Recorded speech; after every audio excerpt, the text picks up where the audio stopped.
When I first got to the Clippers, there were a couple of events with Sterling that didn't go very well. The first one was the J.J. Redick trade.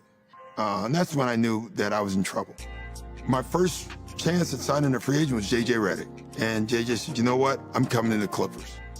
I get on the plane to go home, and I land, and there's 100 voicemails.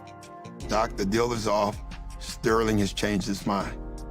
What had happened was Donald Sterling woke up on July 4th, and at some point that day, he said, you know, I think that's too much money for a white guy. I don't want to make that trade. He didn't like white players. And that was my first exposure to the race thing.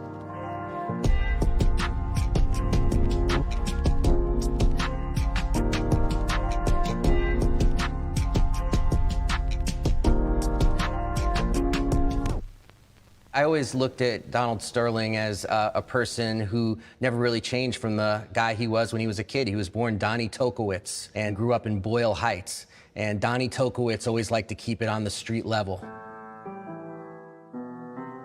A-holes get rich too. All you need is to be good at one thing.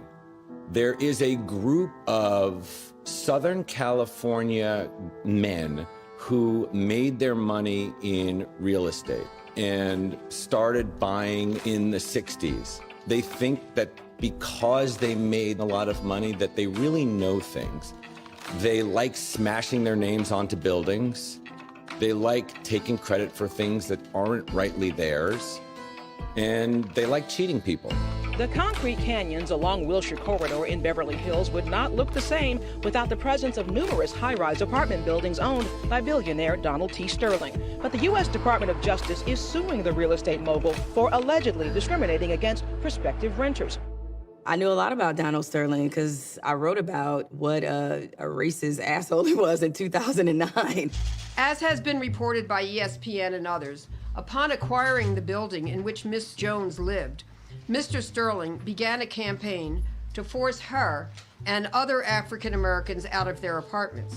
Mr. Sterling refused to do anything. First the stove, next the toilet broke. My mother and I are literally forced to dispose of her feces by hand. Donald Sterling had to settle one of the largest cases of housing discrimination because there were many statements and court records that backed up the fact that he did not want Black and brown people renting units from him. He said some very disparaging things about Latinos and Black people, about them being unclean. He's an NBA owner. He is one of the most powerful people in this league.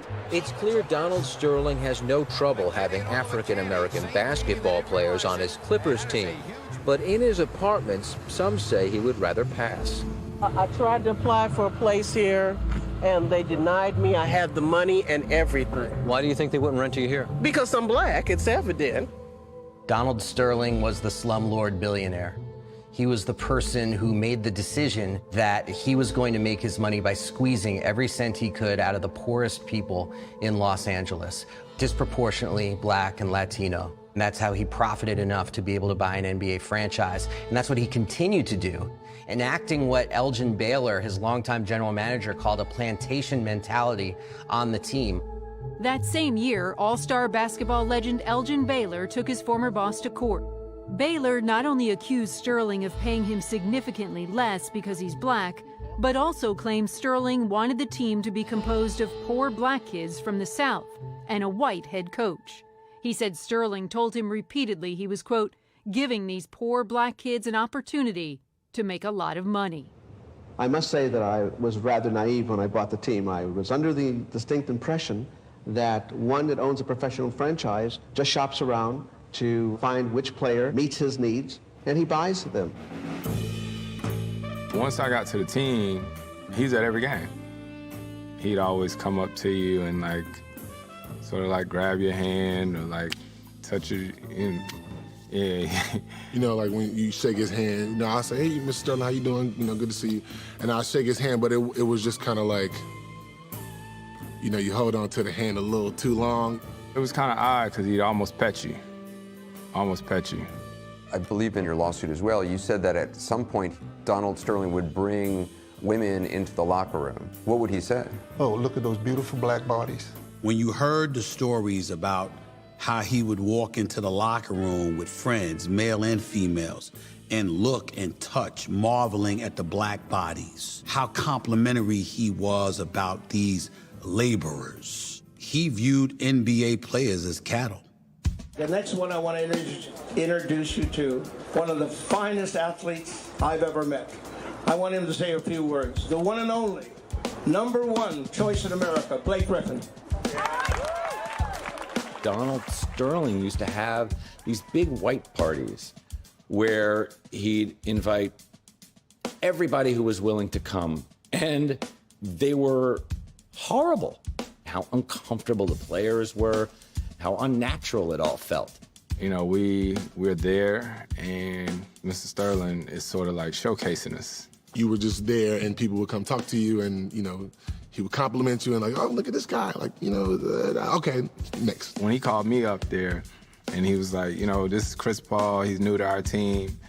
And he was like, isn't he handsome? You know, and I was standing there, like, what are you talking about? But hearing all the stories, like, you know, from when I was there, you know, it was, that's what it was. People feel certain things. Hispanics feel certain things towards blacks. Blacks feel certain things towards other groups. It's been that way historically, and it will always be that way.